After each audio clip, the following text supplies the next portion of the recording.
All right. We're going to talk to Pecos about an encounter that he had that ended up having him hurt. And I think a pretty good sight of what he saw. So I'm going to let him kind of start off telling y'all what he's seen and kind of what's been going on.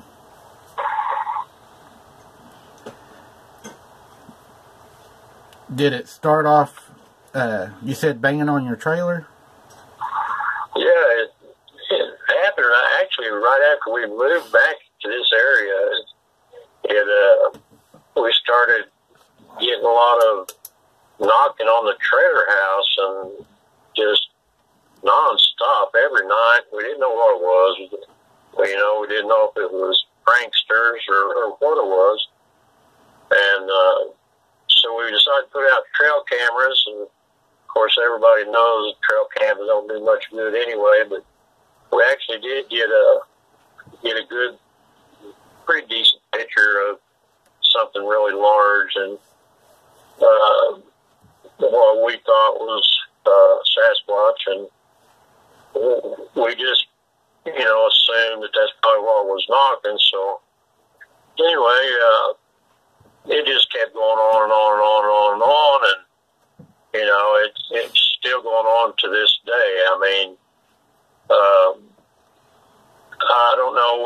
We decided we were going to breed some expensive chickens and sell them online, and that's going to give us a little extra income. And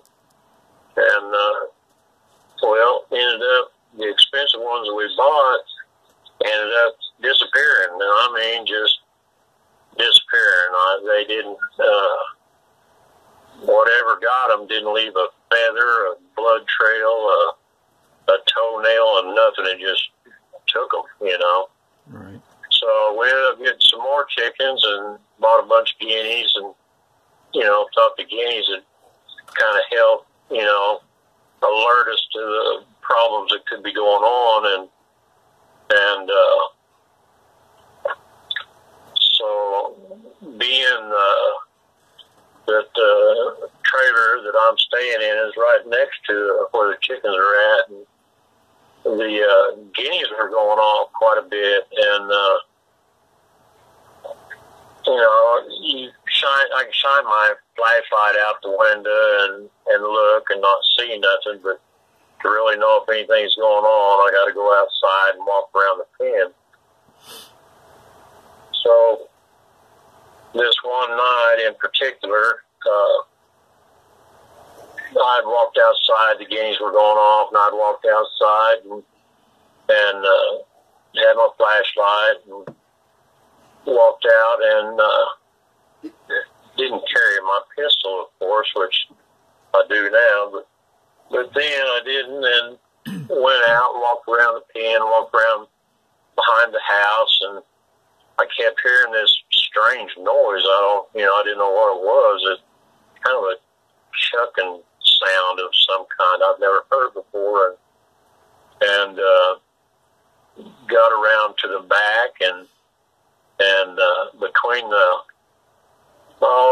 the back gate and the house, there's probably only about 3 or 4 feet between the house and the fence, and then of course the road, and I kept hearing that noise, and I got closer and closer, and there was a lot of brush back there against that fence line. I guess we need to clean it out, but couldn't really see anything, but kept hearing this strange chucking noise, and got back there close enough. I didn't want to get too close because I didn't know what it was, and hit my light up in there, and what I could see was, something kind of a dark gray color. Of course, my first thought was probably a coyote and trying to get in the back gate. And so I didn't want to get too close, but I got there a little close, and this thing, Mike, I swear, to this day, it shakes me, and there's not a lot that really shakes me. I've been in this kind of investigative stuff with this stuff for quite a few years, and this thing, whatever it was, kind of got up and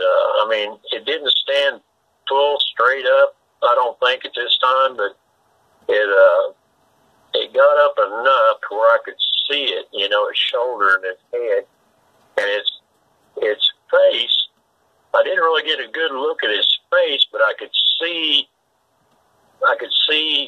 you know, like its snout. It had a snout like a coyote or a wolf or something, and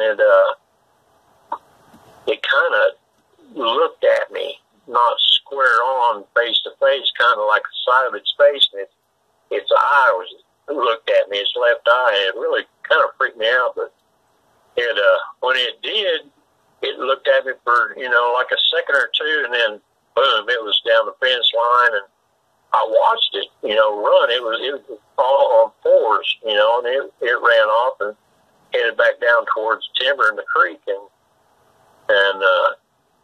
that kind of shook me up for a little bit. So, you know, I don't know. When I went back up there, I was looking around where it had been setting at, and it was right there by the back gate to the chicken pen, and there was 3 dead cats there, and one was missing a head. Its head was laying right next to its body. Another one was there. It didn't have a head, but its guts were ripped open. And then the other cat was just laying there. I don't know if it was eating the damn things or, well, it probably was, you know, from the way things look. But anyway, we took them and burnt them cats and got rid of all that. Didn't think much about it, you know, and, I don't know. A few days later, you know, of course, guinea's going off again, and I thought, well, you know, after seeing that stupid thing, you know, I better go outside, and this time I'm going to take my pistol with me. So I grabbed my gun and went outside and shined my light around, and, you know, didn't see nothing, but the guineas were just, you know, they were raising hell. And I know, you know, as anybody knows, that once guineas get to raising hell, if there's something around, you just got to find it. And I don't know how many days it was. It's anywhere between 2 or 3 to maybe even a week. I don't remember exactly, but after that first incident, and then so I walked around, shined my light around, you know, walked down around by the gate, see nothing.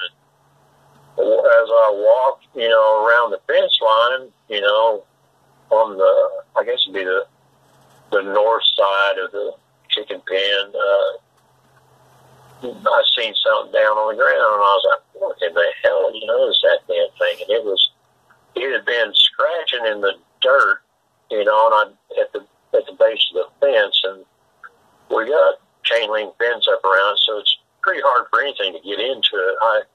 I'm guessing the damn thing was trying to get a hold of the fence or get under the fence, because, you know, the fence is pretty tall, and we've got the top of the pen covered with bird netting, so anything goes over the top's gonna get tangled up. And this thing, apparently, I don't know what it was trying to do, but anyway, when I come around the corner, I had my light, and I seen it, you know, and I pulled my gun up, and I don't know if I was just in friggin' shock or what the hell, but when it stood up, and I'm telling you, it stood up. I know it's going to sound crazy, but I didn't believe in anything but Bigfoot, because that's all I've ever studied. It's all I've ever investigated. It's all I've ever seen.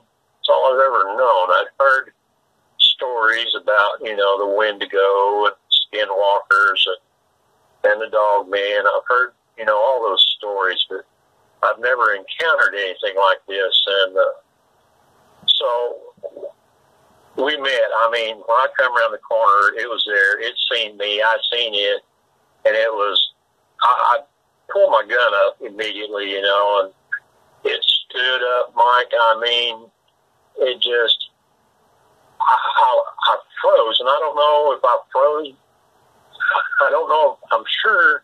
I guess I could have been scared. I don't feel like I was scared, but I could have been, you know, but I froze. I just could not move. My light was shining on it. You know, my gun was up. You know, I had it pointing center mass at him, and I say him. I don't know if it was a him or not, but when it stood up, I could see everything about it. The only thing I don't remember, what was really strange, I don't remember.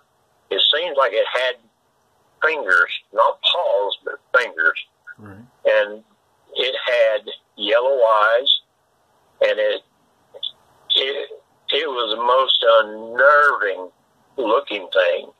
I've seen Bigfoot and been pretty close to it, almost face to face with Bigfoot, and it's never made me so nervous or unsettled as this thing did. Well, when I don't know what happened or why on my Glock, when I had it up there, it seemed like 5 minutes, but I know it wasn't. Right. I pulled the trigger. I didn't even realize I pulled it.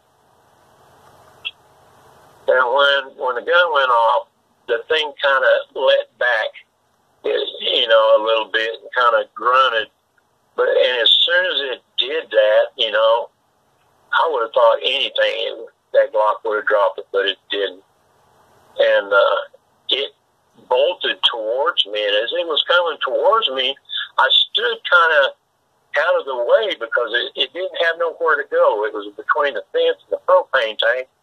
So I kind of stepped to the side, I guess, to get another shot. And when it came around and got up next to me, I mean, it was running, and it hit me with its arm. It didn't run over me. It hit me with its arm, and it knocked me, I'd say 5 to 7, 8 feet, somewhere like that. I just knocked the living hell out of me. And, you know, I hate even talking about it because I've never experienced anything like this before. I've never had anything hurt me or try to hurt me, or, you know, Bigfoot's never done anything like this to me. It's always been a peaceful thing, but this thing was, you know, of course, I shot the damn thing. That probably pissed it off, but anyway, I didn't think much about it, you know, other than it was just a weird thing that happened, you know. And I'm sure that that's probably what's been getting our chickens. I don't know for a fact, but I'm guessing it probably was. We've trapped, you know, other animals and taken them off and gotten rid of them, but this thing, I think, was probably what was doing most of it. As far as, you know, that night after that, like I said, it ran right past me, ran across, you know, the front of our yard and across the road, and it was gone, you know. Right. And I got up and I kind of looked around and was trying to figure out what the hell just happened, you know. And anyway, I come in the house and was sitting here trying to get my head around everything because, you know, I knew that your mom had experienced, you know, dog man looking stuff, and you have, and it's not that I really doubted you. I never seen it for myself, so it was hard. Kind of those things were hard for me to believe. Well, now I'm a firm believer that this thing, whatever it was, I believe it's a dog man. You know, the thing looked like a friggin' wolf on steroids, you know, and it stood up on 2 feet. That's the only weird thing about it. I know it can run on 4 as well as on 2, and it's massive big. I mean, just the thing was humongous. I'm 6'4" and weigh in excess of 300 pounds. This thing was an easy 6 foot tall, and we would guess it'd be close to 250, somewhere in there. So anyway, like I said, I came inside and I'm trying to get my head wrapped around it, and sat down and had me a cup of chocolate, and raised my sweater up and looked, and man, my side was hurting. I couldn't hardly breathe, and of course, this was, like I said, late at night, and I thought about going to the ER, but hell, that's 40 miles away, so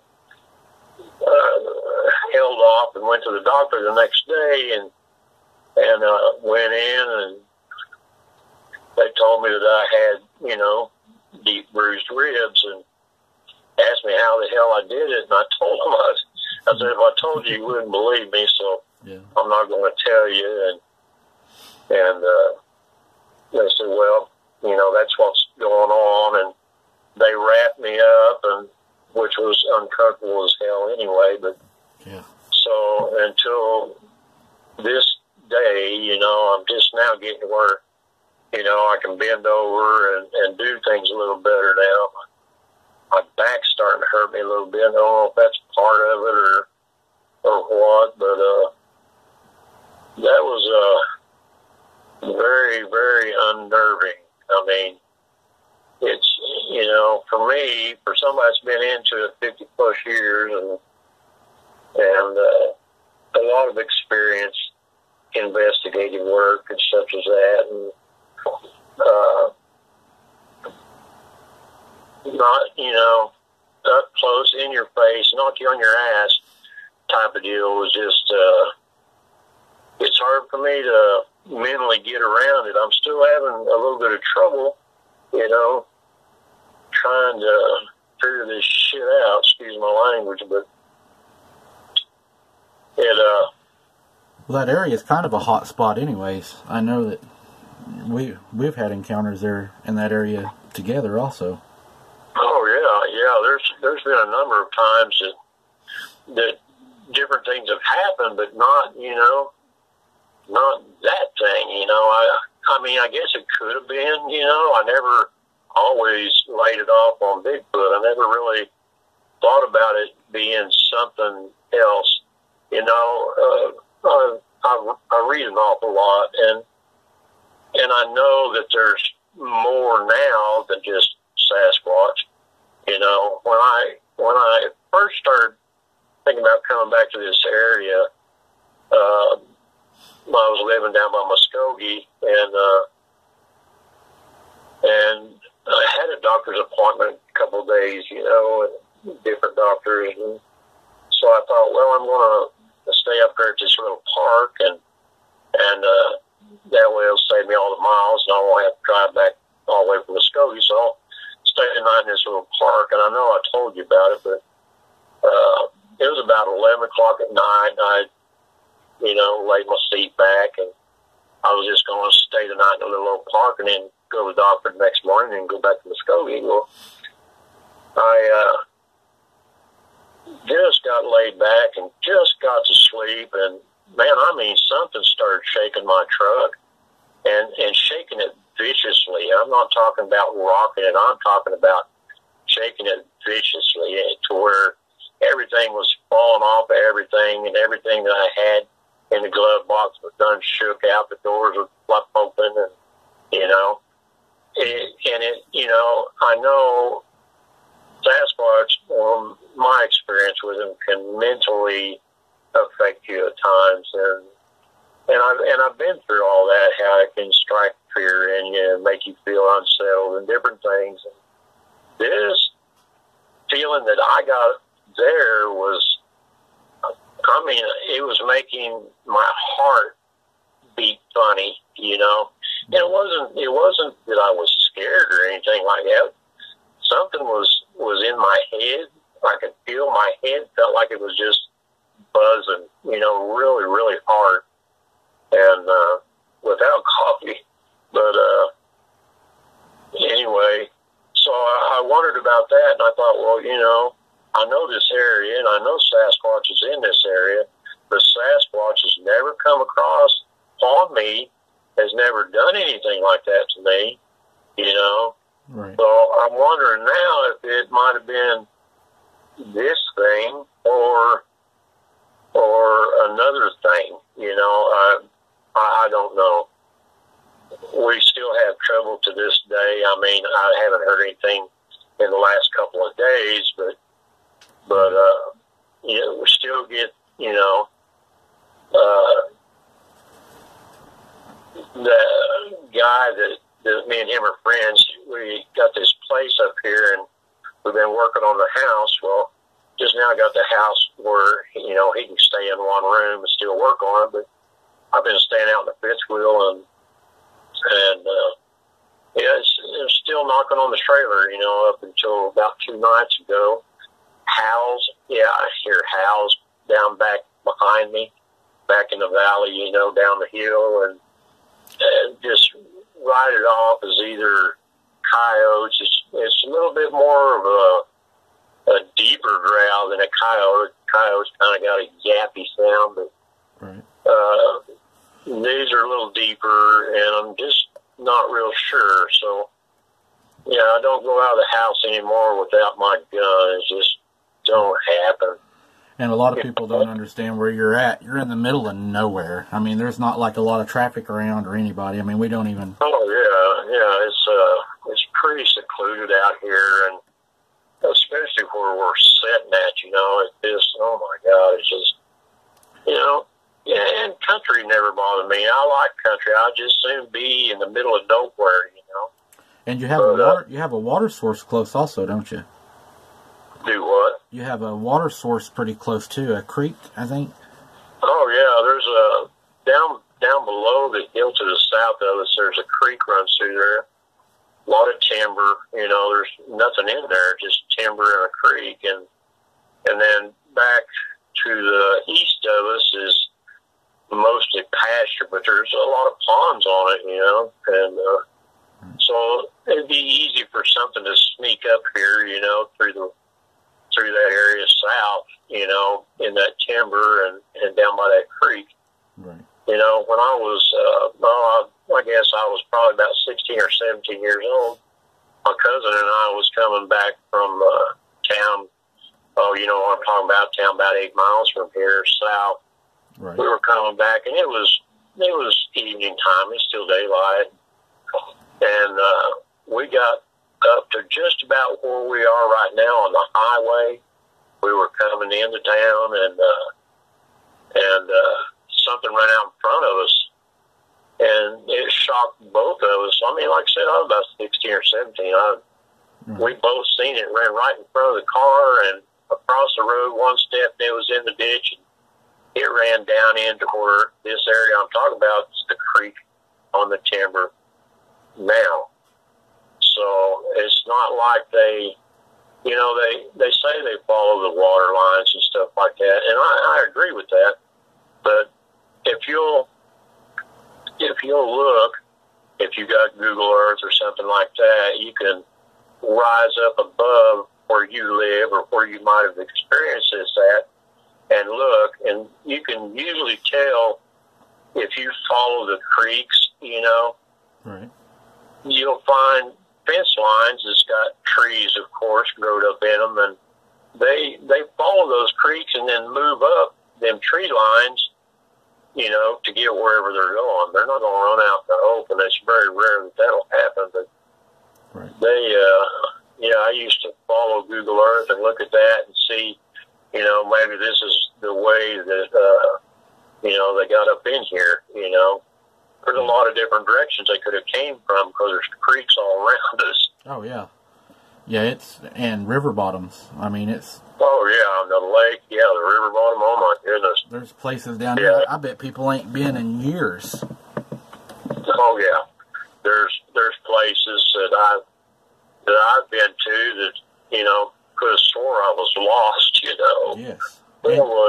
And people have been lost. Remember, what was it, back in the 80s or 90s? We had, the two guys and the kids, got lost, and the two kids, they perished. I remember that because I remember that little boy. I was with him at the time when they found him. He was stuffed up under a log. Yeah.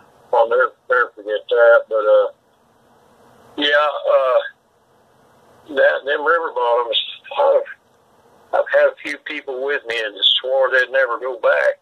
Yeah. You and I and your dad and mom and the rest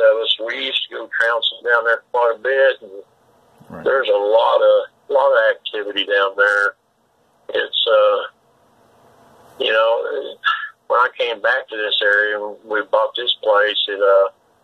I thought, well, I can just jump right back into it. And, well, the plans that I had been studying for 15 or 20 years had either grown up and moved out, or, there's still some down there. You can see a lot of footprints, and, they're there. It's just not the same ones. Used to, I could go down there and leave an apple or, peppermint or something and sit there and watch it disappear, but right. Those days are over with. And you sent me some photos, too, of the place you're talking about, so I can kind of show people, what you're talking about, your chicken pen and everything. Do what? You sent me some photos also of your chicken pen and stuff that I'll show everybody, kind of to show them what you're talking about, that it's in a small area. Yeah, it's just a little place. I mean, we were just going to, we were just going to buy chickens, and raise them and sell chickens online, and we had bought this expensive breed from France, from a guy in France, and of course, man, they big old fat hens, I mean, they were the first to go, and we weren't going to get into a lot of chickens or anything like that, just enough, to where we could, make a little extra cash, but right. Man, it's now to the point where, the guineas go off every night, I have to go outside, and I really don't want to, but yeah, I don't want to have to go through that crap again, but I can't let it, kill our chickens, so right. I'm thinking I need to get a bigger gun. Yeah, definitely a bigger gun. Maybe shoot from the window. Yeah, I thought about that too, I'm thinking shotgun, Yeah. something that I can drop it with. Right. Hey, I sure appreciate your story. Is there anything you want to tell anybody or add to it or anything? No, it's just, when you go out in the woods, like I said, I've been doing it 50 plus years and have never, ever, I've had things thrown at me and stuff such as that, but never anything try to hurt me, Right. There's something out there, folks, that'll get you and ain't scared of you. For sure. Whether you got a gun or not. And, like I said, I shot it, it probably pissed it off, and, I would have probably done the same thing. I know I would, and I would have ran the other damn direction, but there's something out there. You need to keep an eye on your children when you're out there, and you damn sure better watch behind you, because there's something else out there. You may not be the only hunter in the woods, huh? Yeah, like I said, I'm not used to be, but, one of the main reasons I moved back here was to continue investigating. Right. And as soon as I get over this shakiness that I've got from this stupid thing, then I'll get back out there, Right. And there's some weird stuff goes on around here. After that, it just kind of shook me up a little bit, and I'm trying to get over it, It's something you want to tell a therapist to, but you can't, you know what I mean? I know, yes. All right, well, we appreciate your story. All right, Mike, man, I appreciate you letting me tell. It kind of helps, to get it out there, and it just helps, and people need to be aware of it, because, like I said, I wasn't a believer, It wasn't that I didn't, I don't know if believer was the right word, but I never witnessed anything like that, so I, kind of left it out. Right. And now that I know for a fact that there's something out there besides Bigfoot, there's no telling what else can be out there. I've got pictures of things that don't look like Bigfoot I've never seen before my whole life, So I'm sure there's other things, just as weird as this dog man thing. And I don't know if it's a dog man or what the hell it is, to be honest about it, but right. I'll leave it up to you and your viewers to kind of throw it around and see what y'all think. And yeah, we look forward always to their comments and their opinions. I've learned a lot off of them. For sure, yeah. We got to learn from each other. I am by no means a professional. I'm not an expert in any way. I have a lot of years of investigative experience, with Bigfoot. I've got, it's like I've told you before, I've got probably 17 or 18 journals plumb full. I've got, I don't know how many bags of evidence, things I've got stored away, and things such as that. But it all goes back to Bigfoot. It's nothing about this thing, this is all new to me. Right. So, I heard you talk about it, your mom talk about it, and the things that happened down at Granny's and stuff like that. But that would have been spooky enough. Oh yeah, it was. It was scary time. Yeah, I can relate to that because the first time I ever seen it was down at your Granny's. So I was 8 or 9 years old. Yeah. But yeah.